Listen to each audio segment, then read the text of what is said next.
I'm Stephanie, and let's talk books.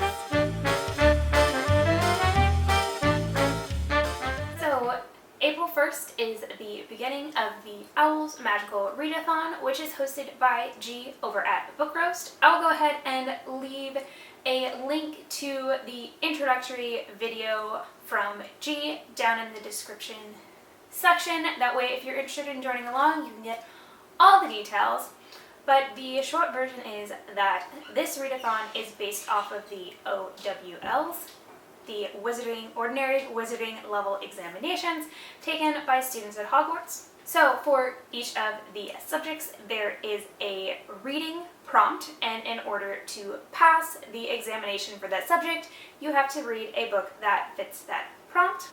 For the Owls, there are 12 subjects, so there's 12 prompts. This year, G has also added in a couple extra seminars for people who are feeling a little bit more ambitious and want to add to their TBR. There is also a whole list of wizarding careers and the grades in each subject that you need to have for that careers, and the careers work in combination with the NEWTs, which are the upper level student exam, which is a second read along that'll be later on in the year. So it's a lot of fun and a great way to get excited about reading and nerd out about Harry Potter. I have got my OWL's bullet journal spread done already with all of the prompts, and I have picked out some books that I would like to read, as well as a couple of backups for different prompts, because I am more of a mood reader, and so I just want to have different options in case I'm not feeling the book that I picked, or in some cases I pick something a little bit shorter in case towards the end of the month I'm not looking like I'm going to be able to finish all my prompts. So my strategy for the Owls is to attempt to pass all 12 of the subjects so that I have as many options as possible for the NEWTs. Right now, with basically everything shut down, I thought that this would be a great time to read and try and get all of the subjects, and that way in the fall when the NEWTs come around, I have all the options to pick from, whether I want to pick a more difficult or an easier wizarding career for the NEWTs when my schedule might be a little bit more busy, because hopefully things will be back to normal and I'll be busy again. So let's go ahead and get into my ambitious Owls TBR. The first class on the list is Ancient Runes, and the prompt for this one is to read a book with a heart on the cover or heart in the title. I have Heart of Flames by Nikki Palpretto. This is the sequel to Crown of Feathers, and I'm very excited to get to this book. It is rather chunky, but it's a YA, and I think it will still be a pretty quick read for me. Next up is Arithmancy, and the prompt is to read a book outside of your usual genre. This year I am focusing on trying to read more science fiction instead of just fantasy all the time, so I thought I would pick a science fiction book. And I managed to pick up a copy of Red Rising before our library system shut down, so I would like to read this for the outside my genre. Next up is Astronomy, and for this prompt you have to pick a book and read it at least mostly after dark.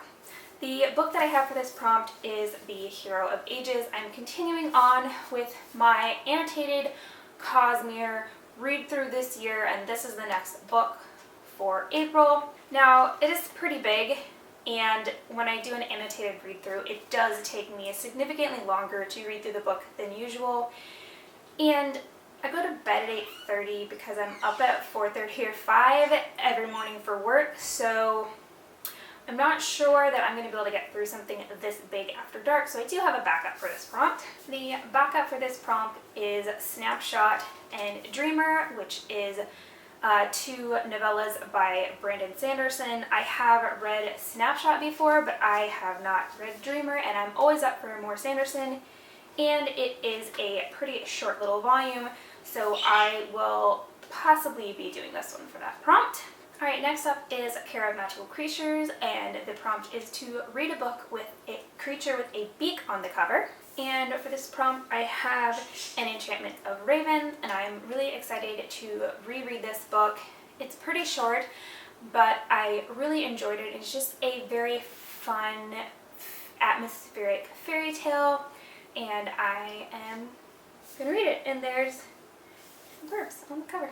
For charms, the prompt is to read a book with a white cover. This is another one that I have two options for. The first option is The Spartan Way. This is a non-fiction book written by Joe DeSena, who is the founder of the Spartan Obstacle Course race company. I am currently training for some Spartan Obstacle Course races, so fun fact about me, I do long distance running, and I'm also trying to get into obstacle course running, and I thought this would be a great motivational read for me right now while there's no races.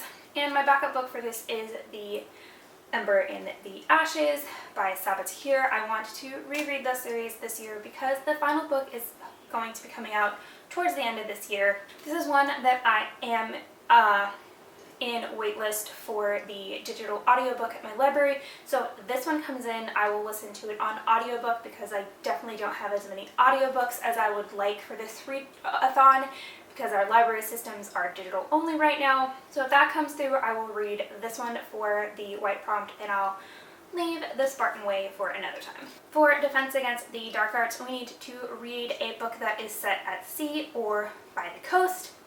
This was one that was kind of a little bit difficult for me because I don't usually read piratey, ocean, sea, mermaid type books. Then I remembered that Warbreaker takes place in a city that is on the coast, and there is actually an important scene that occurs on a boat trip, even though most of the book has absolutely nothing to do with the ocean or the sea or being on the water. So I will be reading Warbreaker. This is one that I currently have on audiobook from the library, so I will be listening to this one on audio. So for Divination, we had to pick some books from our TBR and use a random number generator to pick one. So I picked a couple of the books from my post-it note reading challenge for this year and let the random number generator pick one for me to read. And I got Ender's Game by Orson Scott Card. This one will also double count towards my science fiction reading goal this year. And it's actually pretty short, so I'm excited to read this. I have seen the movie, but I have no idea how faithful the movie adaptation is to the book. I'm excited to read some more adult science fiction this month. The next two books on my TBR are going to be coming from the Bulgariad series. I do have the bind-up where multiple books are bound together into an omnibus volume. So for herbology, the prompt was to read a book that starts with M for Bliss Mimbletoneum, so I'll be reading book 3, which is Magician's Gambit. And for History of Magic, we had to read a book that features witches and wizards, so I'm going to be doing book 2, Queen of Sorcery, because there are some sorcerers and sorceresses within here, and I'm just interpreting the word witch rather broadly as some sort of in-world magic user. For Muggle Studies, we had to read a book that was written from the perspective of a Muggle, which goes under the category of contemporary, and I had kind of a hard time because I really don't read contemporary. I tend not to enjoy contemporary. I feel like contemporary usually means romance. I guess it could be thriller or murder mystery, but those aren't genres I get into either. Then I remembered a book recommendation from Elliot Brooks, who read Gigarella in February as a sort of romancy book, and this book is about a girl who loves going to cons, but it's kind of a Cinderella romance inspired book, and I thought with it having that twist of it following a bunch of nerds that I would enjoy this, and it's also short. For potions, we had to read a book under 150 pages for the shrinking solution. This is another one that I found really hard because even a lot of my graphic novels are more than 150 pages. I'm going with a little bit of an oddball pick.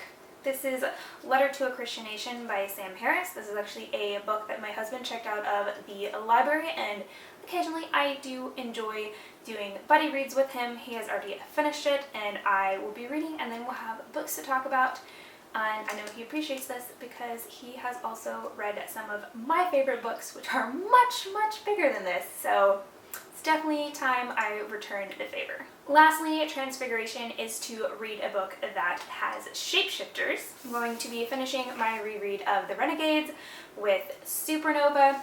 This book has a character, Dana, who turns into a swarm of butterflies, so that fits perfectly with this prompt, and I'm super excited to be rereading this one.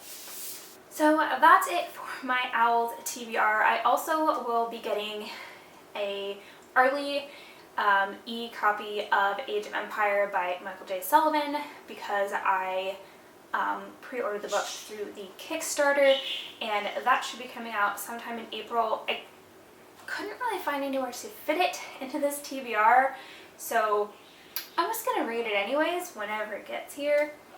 But those are the books that I am going to be reading in the month of April. Let me know down in the comment section below if you are going to be joining in the Owls, and also what Hogwarts house are you in? I am a proud Slytherin.